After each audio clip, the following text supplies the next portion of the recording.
So welcome everyone to our design review board meeting for September 20th. Just for those, since my first meeting since chair, I'll just introduce myself. So I'm Terry McLeod. I'm a Ward 2 representative on council, and presently chair of Public Works and chair of planning. So I had nothing to do, and my wife doesn't want me to stay home, so here I am. But anyway, thank you everyone for coming on this lovely day. So declarations of conflict of interest. I see none. Approval of the agenda. I'll need someone to approve, please. Moved by Kenny. Seconded by okay. Where are we at here? So adoption of the minutes. We'll probably adopt those as well, and then we'll do any business discussions. Moved by Julie, seconded by Chris. All those in favor? Good, thank you. Business arising from those minutes. Mr. Chair. Yes, Mr. Mayor. This keeps coming up at different meetings with administration, but this is something that, as Brian will remember, we passed last year. It was a design review for the 130 Fitzroy Street. Bases on Kent Street, the Fitzroy Parkade. We do have a resolution that was passed, but nothing has taken place yet. And I'm just wondering if staff can follow up on that. You probably noticed it too, Brian. And Emily, it's the facade facing onto Kent Street. Okay. Off the back. Fitzroy Parkade is Fitzroy Parkade, Kent and Fitzroy. Okay. So it's the facade facing. Oh, yes. And if you go back to the resolution that was passed, I think, Brian, if I remember correctly, the meeting took place September 4th, 2020. Okay. There's a resolution there. So I keep bringing it up with administration. Where are we going with it? And as you know, we're planning to do there are plans to do a redesign of Kent Street from Great George to Prince with new festive lighting. Yeah. So this would add right into it. Okay. Could you just follow up on that, please? For sure, yeah. Ellen, if you don't mind, we'll make a note about Mr. that. Chair, I just keep thinking. No, you've been bringing it up. I know we don't get together too often, Yep. so Yep. this goes back to last. I do know it has been brought up, yeah. It might be a matter of following up with the applicant to get a status update. And Well, the then- applicant is the city. Oh, excuse me, okay, yeah. I wasn't here at Yeah, that no, I time, know. so yeah. Okay, perfect. Good, thank you. Thank you. We'll get a Mr. Chair. status update. Thank you. Yeah. So we'll follow up on it. Any other business arising from the minutes? None? Okay, so we'll move into reports. 6A, which is 203 Fitzroy Street, and Emily, you've got the floor. Wonderful. Thanks, folks. So we're back here today. This might be a new one for the chair, but you folks did consider this in June originally. The design has changed since then, so we're back here to look at it. So today the applicant is putting forward this request for the revised exterior design proposal.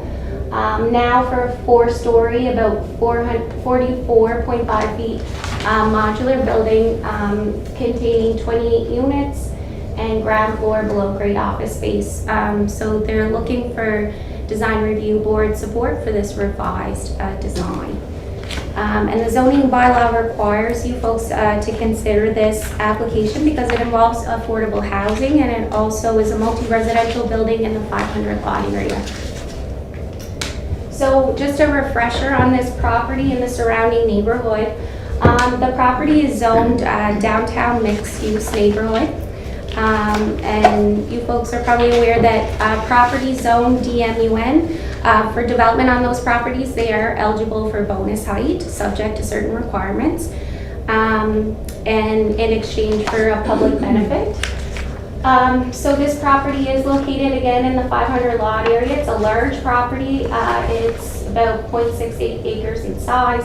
Has a significant frontage along Fitzroy Street, 144 feet just about, and the depth is about 205 feet as well. So you'll see it's on the north side of Fitzroy Street, just below Euston, and it's in between Hillsborough and Weymouth Street as well. So the surrounding neighborhood, most properties like to the north, east, and west are also zoned DMUN, downtown mixed use neighborhood, just like the property we're looking at. But properties to the south are zoned downtown neighborhood, so just a bit different. There is a mix, mostly multi-residential buildings on surrounding properties, but there are a couple commercial and institutional uses as well. And the character is mostly, in terms of height, about 2 to 2.5 stories in height on surrounding properties. So just some background for you folks on what has occurred since you looked at this in June of this year. So at that time, you folks reviewed an application for a 3-story building. At that time, it was 20 units that were being proposed within the same kind of modular structure with ground floor office space. So at that time, Design Review Board accepted the proposed exterior design with the condition that it be revised to reflect comments from the design reviewer, Robert Matthews, which were more so related to kind of like the building entrances, how they were orientated, the outdoor amenity space, that kind of thing. And if you want to look at it closer in the attachments, those original comments are there. So in July 2021, shortly after, the applicant connected with our department to let us know that their intent was to submit a revised design with an additional 5.1 feet of height beyond the permitted in the DMUN zone, so involving bonus height, and an additional story of height as well. So before they were 3 stories, now they're looking at 4 stories. In July 2021, the applicant put in a variance request, and that was involving 3 variances.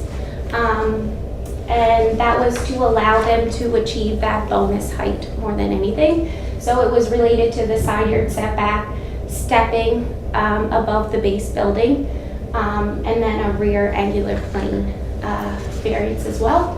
And in August, council granted approval for that variance request, subject to the condition that it's the exterior design is reviewed and accepted by Design Review Board. So here we are today. So just to give you a sense of the changes here that have occurred since you looked at it in June. So again, the key thing being an additional story of height. So they are maintaining most of that kind of exterior facade treatment. They did, when we connected with them, they advised the key changes apart from the additional story of height is they provided some additional space for tenants around the main entrance to, you know, safely get in and get out of the tenant entrance. They added canopies above each of the building entrances to add some definition to those. They added some additional landscaping around the building, and they incorporated a fenced area at the back of the building for tenants to use that area for amenity. And then they just kind of identified, I think the design reviewer was looking for identification of the garbage and snow areas. They added that kind of detail to their drawings. And this is just a comparison for you folks of the original site plan versus the latest. So obviously they flipped the driveway access location as well to the opposite side of the building. And I believe the applicant is here and they can kind of go through it with you if you'd like, but I believe the intent was to create that safer access for the tenants that was requested by the design reviewer. The main floor as well, if you look at that, they flipped where the office space was with the tenant suites as well. They did a flip on the main floor level. They're just opposite locations now. And again, I believe the intent there was to add that safety for tenants accessing the building.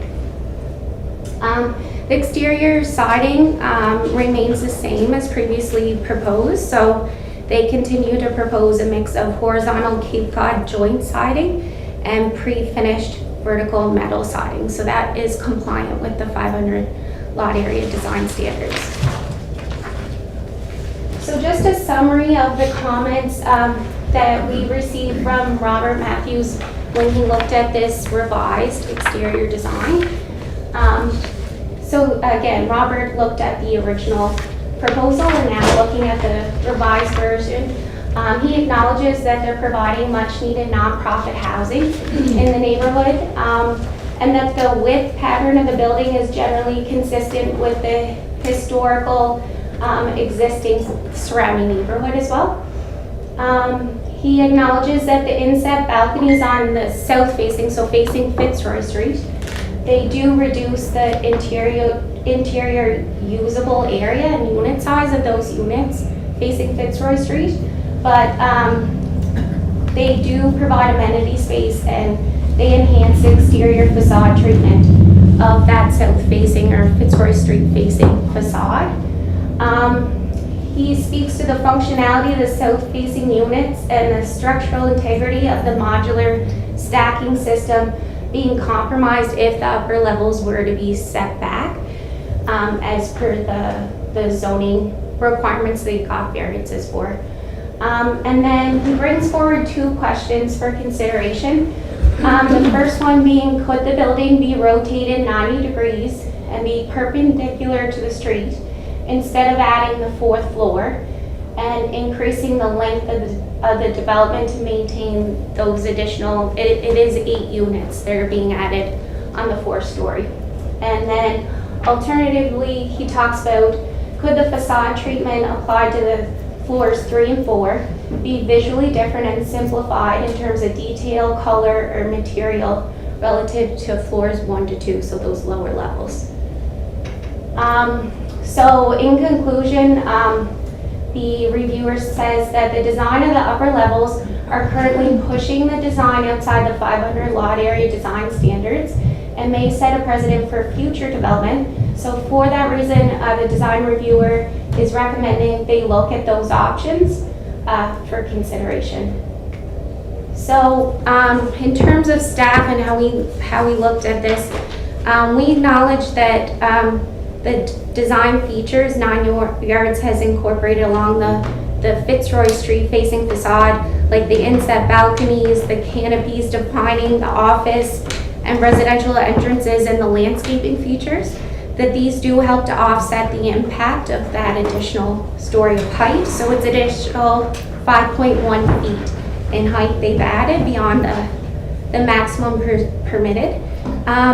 And we also recognize that the building will add much needed affordable housing to the 500 lot area. So that's implementing the policies and objectives of our official plan. So with that in mind, we're recommending that Design Review Board accept the revised exterior design. And we're also putting out to you that we would like direction as to whether those options suggested by Robert Matthews should be added as a condition of acceptance for the revised design. Okay. Thank you very much. He didn't provide like a design look of what the building, if it was turned. No, he didn't. No, it was just more so like in the format of a letter. Right. He just kind of text-wise made those suggestions. Yeah.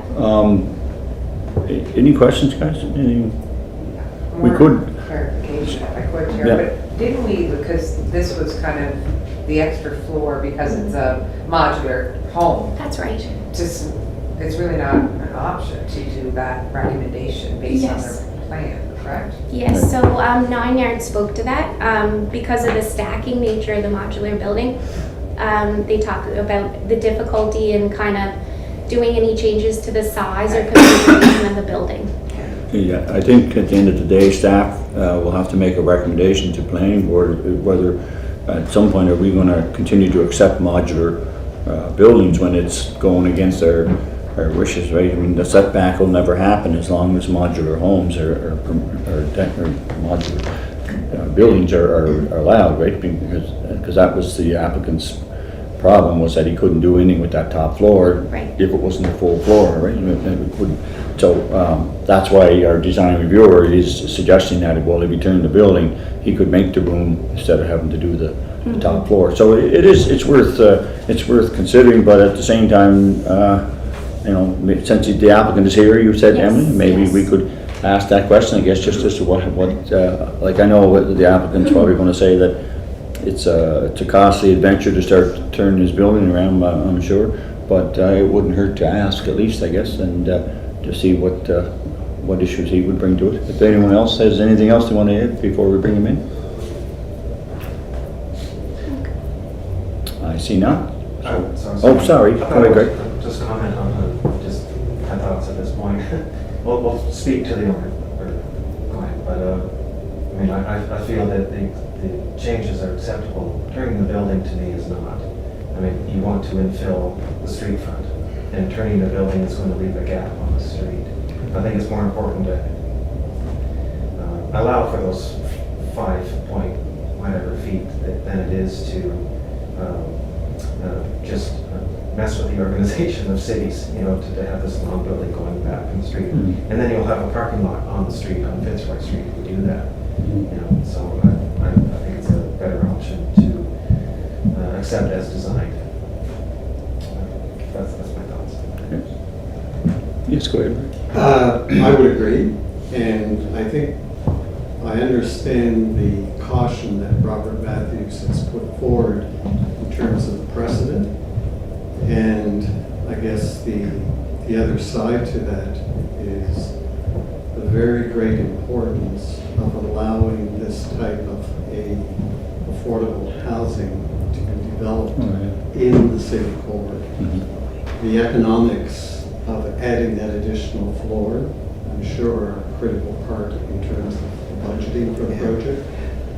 And yes, there may be something that will come along and use that as an excuse to say, well, why can't I do that?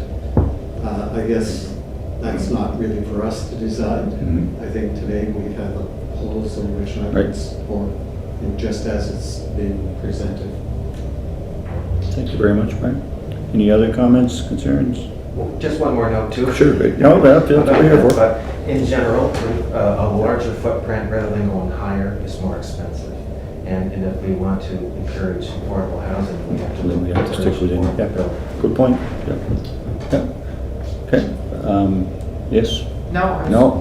I'm ready. I don't Okay. have any more questions. Did you want to bring the applicant in, or did we just want to vote on it and, I That's don't. it, have a vote. okay, and save the applicant time? and- Yeah.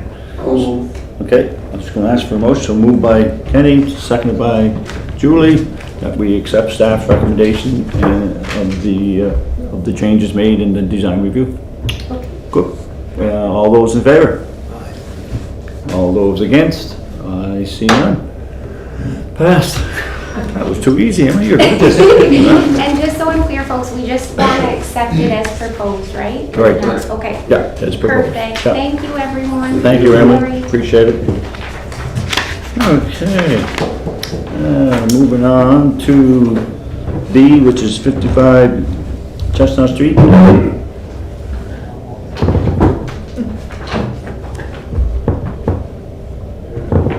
Good afternoon, members of the board.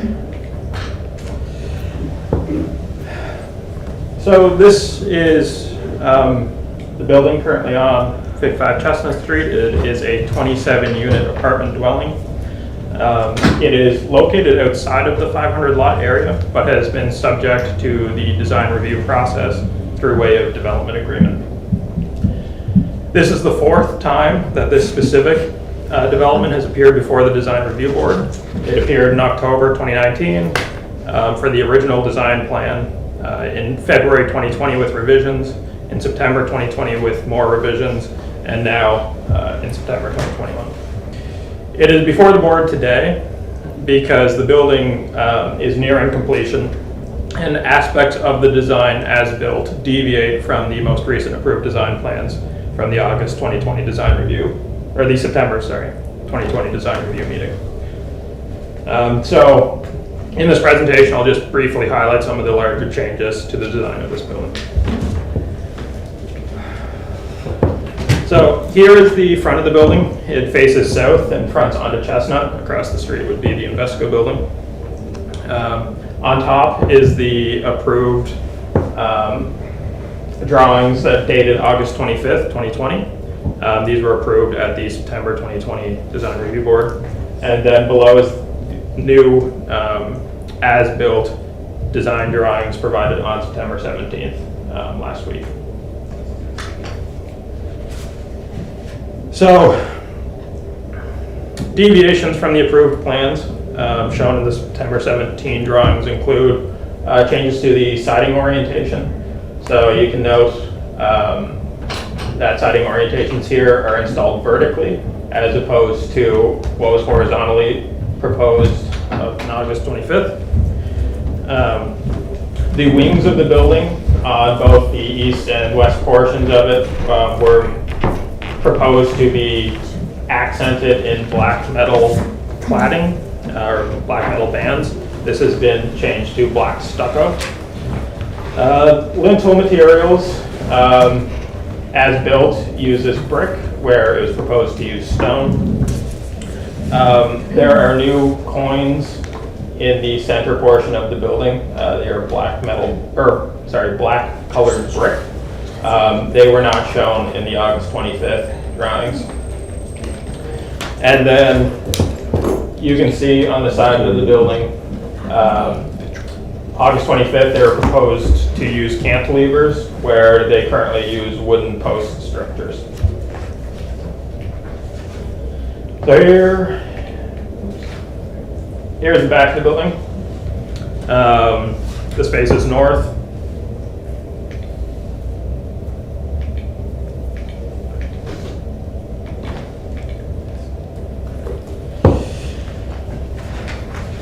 So deviations on the rear of the building significantly include the removal of a door for a window,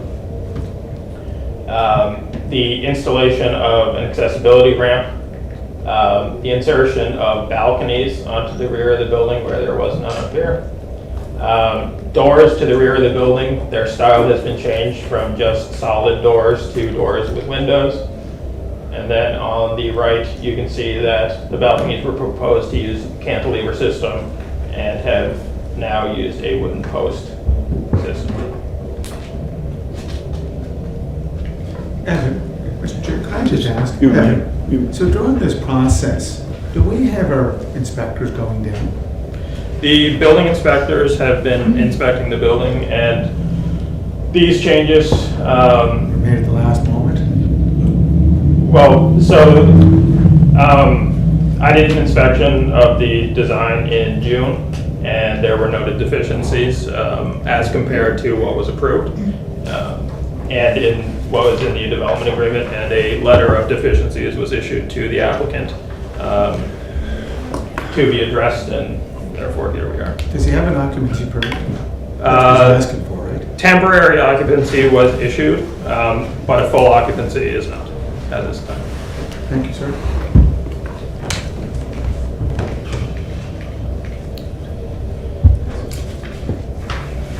Moving on, this is the east side of the building. This would be the side closer to University Avenue.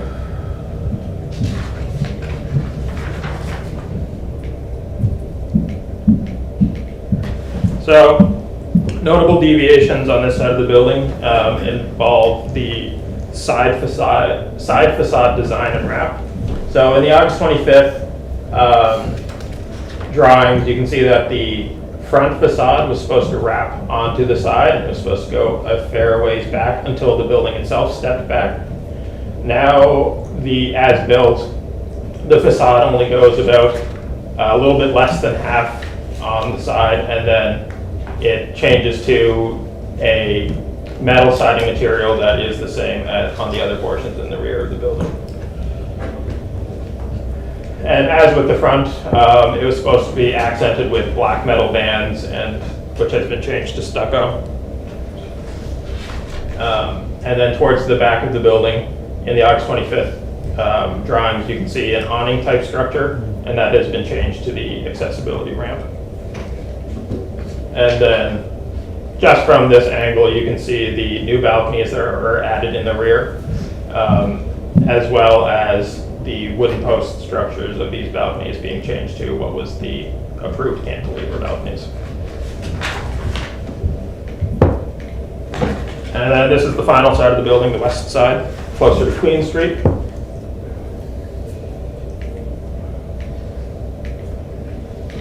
And so changes to these, This involves the same kind of front to side design wrapping. It was proposed to have the front facade wrap around right until the building stepped back.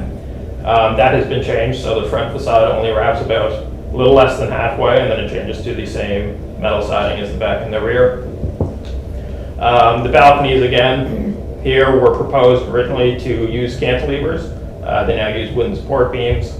The black metal has been changed to the black stucco as per the remainder of the building. And then the balcony that was proposed on the first floor has been removed. And then, just as a note, the brick facade that's meant to wrap from the front, it extends about halfway here, and then this sliver on the top is the same siding, vertical siding here that extends below what is now the black stucco. Here it was proposed to be brick all the way up to what was the black metal band. So that is just a very brief and basic overview of some of the larger changes as it's built today. Staff defer to the board on how to proceed with this development. Options available to the board would be to approve the revised drawings as submitted, approve them subject to modifications, or to direct staff to send the revised drawings to a design reviewer to comment prior to the design review board making a decision. I will note too that this hasn't gone back to design reviewer again since it would have went back in August of 2020. With all of that said, the applicant is here to explain the deviations from the original approved design. Thank you. Thank you, Evan. Any questions, comments? So I got here a little late, but was that 30? Did I count 30 things that he deviated from?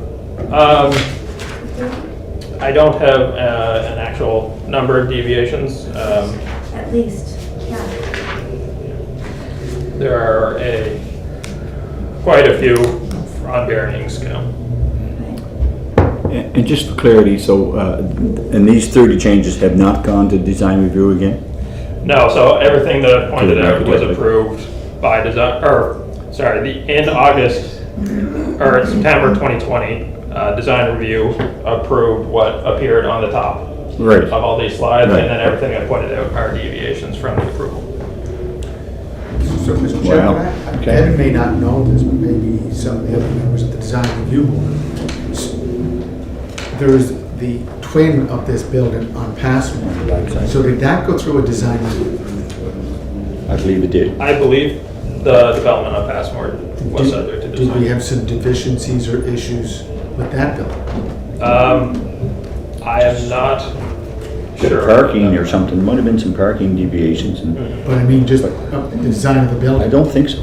Not that I can recall, but I'm not 100%. You were on planning, I think, were you not? At that time, I was on planning, and I believe there wasn't many changes to the design of the building. I don't believe that there were. The one on Passmore still has the black metal bands and everything, so I'm not 100% certain, but I don't believe there were many deviations. And there must have been a reason back in the beginning why certain areas were not permitted decks, balconies. And did I hear you mention that there's balconies now where they had not been approved On the back. on the back? Yeah, so the balcony is now here, 3 above where the parking garage entrance is, and they were not shown in the approved drawings from September 2020.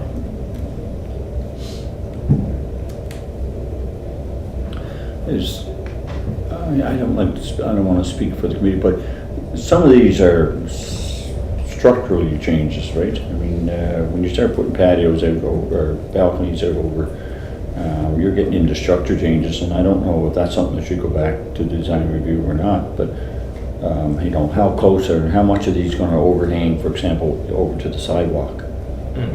Those types of situations are questions I don't know if this group can answer, whether, you know, I don't know. Well, what's everyone's thought on that? Like, Well, these are on the north side, so these face over the parking lot.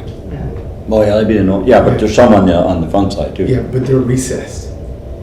Yeah, The ones that face they on recessed? Chestnut, they're recessed. Well, they were. No, but when you What get to about the the change in side, the building material that There, the see? decks went to wood and where they used to have something I can't pronounce? Cantilever. That's it, thank you.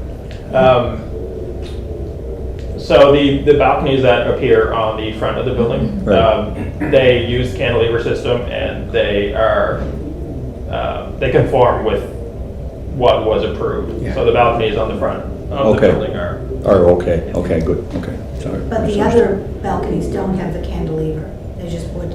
yeah, so all the balconies that appear on the sides of the building, east side. east and the west, you just can't see them from the front facade. They use like wood post structures where they were proposed to use cantilevers. So that is a deviation. Yeah. And what do you suppose, I don't know the difference between the two, what? Is why? wood more durable, is it cheaper, or Cheaper, look Cheaper. different? Wood is cheaper, totally cheaper. so therefore it won't No. last as long either then. No, and the stucco. Not as pleasant to look, right? What are the reason for so many changes at this point? When were they supposed to open? Finished? That would be a question for. Well, I'm kind of curious. He's here. You wanna bring him in now? Yeah, You wanna ask him, folks? yeah. Let's ask him. I have 5 minutes. I'm pretty sure. Excuse myself, Chair. What's that? I have 5 minutes to go in. I was at the dentist's chair. Oh, you love Your it. teeth look great. But you're still able to talk. Hey, Chris, still able to talk.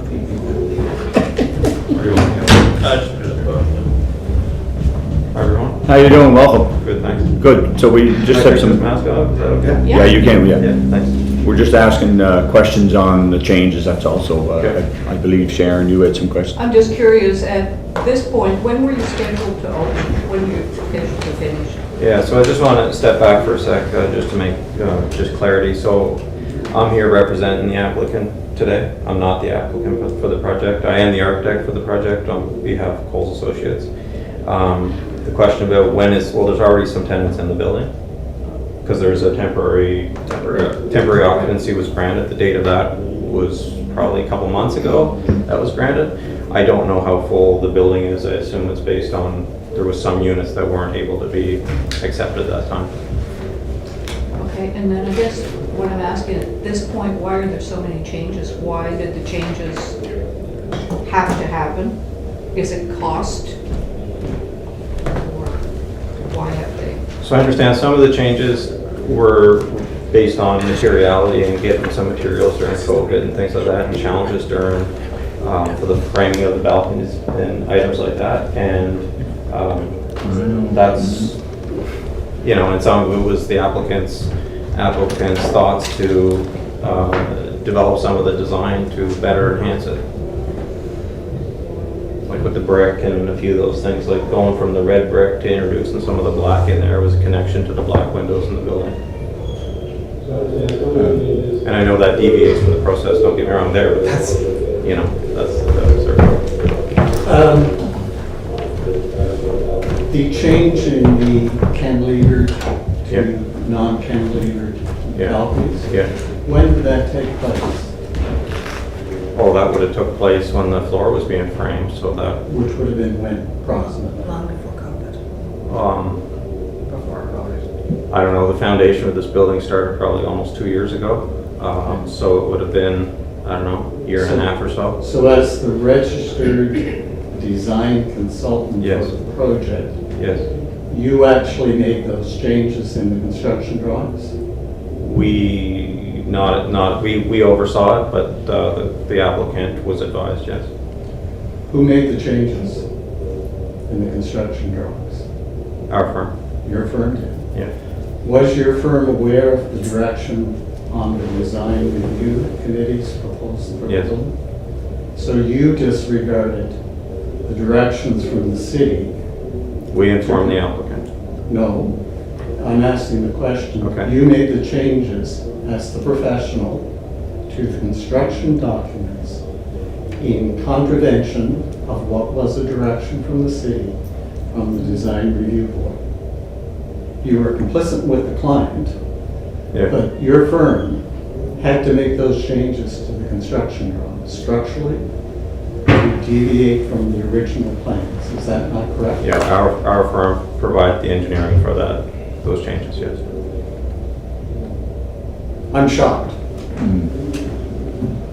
I've watched the building go up, and I've been wondering at what point in time somebody was actually going to control what was death by 1,000 cuts. Now we're here at a point where the city has given an occupancy for a building, whether it's temporary or full occupancy. It's like being talking about whether you're temporarily pregnant or not pregnant. There's people living in the building, and there's been no upholding of the design standards that we were asked to oversee. So I really can't ask any more questions other than the fact that I'm somewhat surprised that a professional consulting firm would be complicit in endorsing the changes when they knew full well they were not what was the direction of the city of Charlottetown. And actually should be shocked. Thanks, Brian. No comments on that. I don't have any other comments on that. Okay. Any other comments for the applicant or for the architect? I see none. So I think this is another one of those situations that there's so many things that we're not adhered to, and we're asked for us to approve the revised drawings as submitted after the fact, or we're asked to approve the revised drawings as submitted subject to modifications. I mean, modifications at this stage means tearing parts of the, like, almost that situation again, just ask for forgiveness. Yeah, exactly. And it's not. Just do it.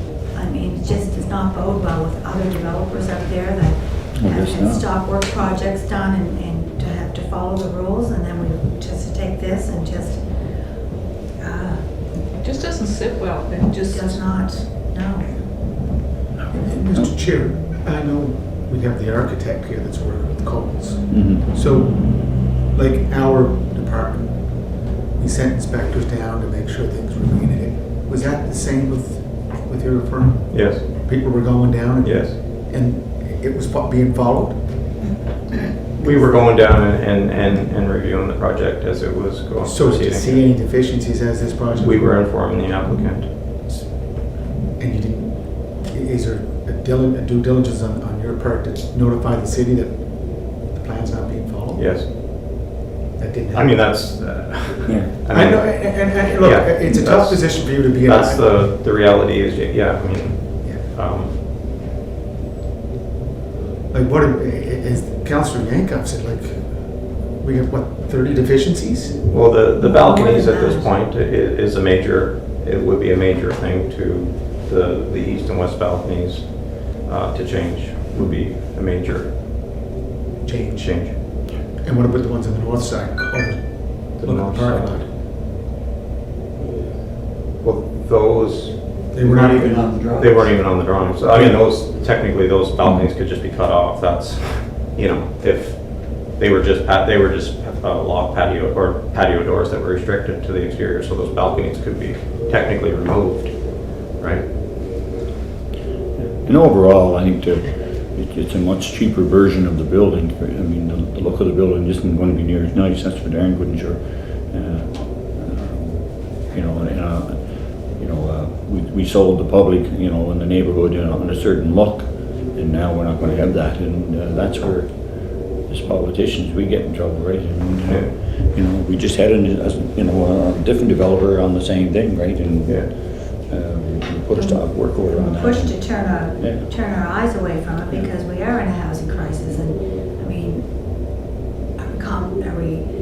are we complicating things by, is it safety in terms of people that are living in a building that has a temporary permit right now? That's good.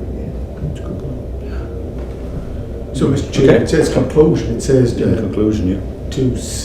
plan inherited department refers to the design review board to review the proposed changes, or to direct staff to send the revised drawings to the design reviewer. So is that what the recommendation is, Evan? To send it to the design reviewer and see what he or she This has? is not a third option? That's all it's in the conclusion. I would suggest that to take the time of the design review would be a complete waste of both the city's resources to go through that process, when in fact we already had a design review process that was done at least twice and has been disregarded. So what's the value in going back to a design review process? I really think it's black and white. There was a set of drawings submitted to the city that had a set of construction drawings submitted to follow it up. They were totally disregarded, and the developer of the project should be directed to make the building comply with the intent of what was originally set out in the documents and approved by the design review board. Well, again, Brian, I'm just going back to the conclusion. I'm just respecting the professionals that are making the recommendation, right, Evan? Is this from you or from the manager? To direct staff to send the revised drawings to the design reviewer? So the conclusion was, we, as staff, we don't necessarily have I guess, one definitive way that we believe that design review should go, so we provided options. Yeah. And I agree with the recommendation to send the revised drawings to the design reviewer. Get his or her professional opinion. I think the Prior to having frustration is it's already been there, and regardless of what came back and what was approved, it was ignored. That we don't have any opportunity to summarize, offense ticketing or whatever you call it, like there's no I can't consequence. speak. Yeah, I can't speak for Robert Matthews as one of the design reviewers, but I'm going with the recommendation that's here. That's what our professionals are saying. What do you think, Mr. Chair? Well, staff's not really giving us a recommendation, they're giving us 3 or 4 options, because they're not holding themselves to the fire either and giving us a concluded staff recommendation. We're not professional planners and professional design reviewers, so we're not getting from the staff a concise recommendation. We're getting 3 Conclusion. ideas. 2 possibilities. Review the proposed 3. changes. One is to approve the revised drawings and submit it. How do we know it's safe? How do we know anything? Design Yeah, review is the look, right? It's not right. the structure, it's the Right. look of the building. So I think this is a conclusion of the report. It doesn't necessarily mean that we have to stick to it. If there's a motion on the floor, there could be a third option, right? There could be a fourth option, whatever we decide we want to do with this. But you know, I mean, I like Brian's thinking. I mean, how many times do you have to go back to the well with this, and changes were made without any type of approval, and you know, here we are talking about sending it to design review, where it should have went there long before here anyway. But it's up to you guys, just how you want to run. When someone wants to make a motion, That's why I asked. That's why I asked about the building on Passmore Street, which is the twin to this one. Right. And there were no issues. Well, we don't know that for sure, because no one can say for sure. if Well, let's get that question is information. answered. I would gladly accompany to the building and explain why going through this process of sending it back to a design review is a complete waste of the city's time. The real issue is if you're going to set a standard, and we are a design review board, we are not here to replace either the architects or the individuals that do the critique. It's a peer review. that's right. And essentially, there's been lots of opportunity for the developer. And I think it's very unfortunate the architect is standing in for the developer, because really some of my sharp comments are not really personally directed. They're more directed to the fact that the owner of the property is the individual who's showing totally disregard for either the professional advice that has been given or the sanctioning that's been done by this board.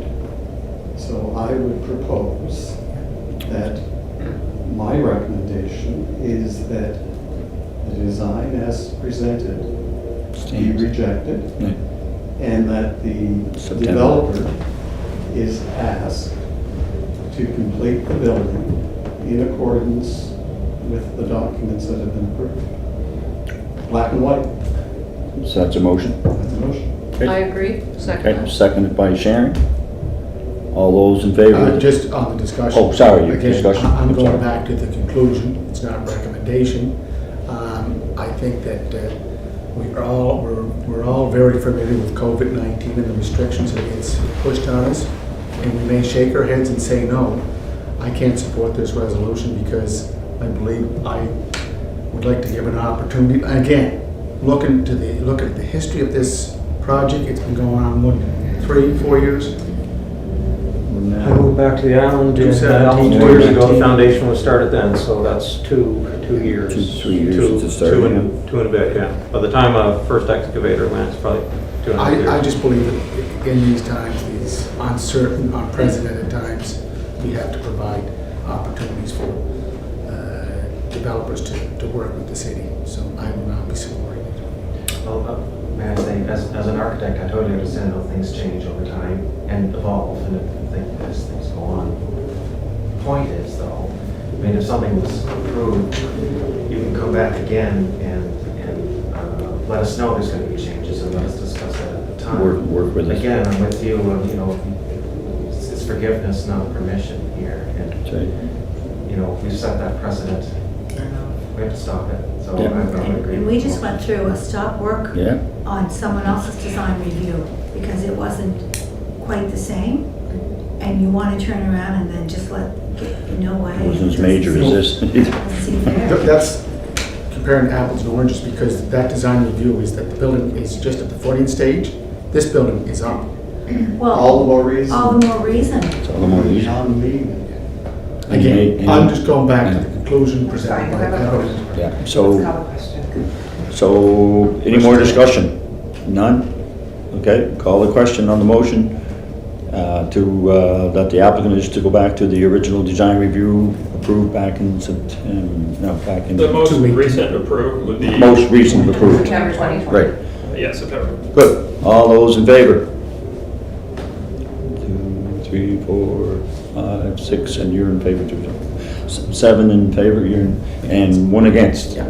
Good, 7 to 1, that it goes back. Thank you very much, everyone. Thank you very much for coming in. One comment. Yes, you may. So with the building department, the building is constructed there. We have issued all the required paperwork for the safety of the building, including fire alarm, exiting and all that stuff. So I just wanted to put the design, there's deviations in the design, but the construction itself and the life safety of the building, of that building that stands there is fit. Yeah, Has not been compromised. Yeah, it wasn't structure, design. It's not compromised. Okay. So it's safe. yes. Yeah, I have to excuse myself. Yes, thank you very much, Julie. And I guess, yeah, you're dismissed as well, sir. Thank you very much. Thanks, Evan. Introduction of Send you next time. Scary. new business. Anybody got any new business to add? None. None? I need a motion. Moved by Fitzroy, seconded by Taviano. That, we're adjourned. Thank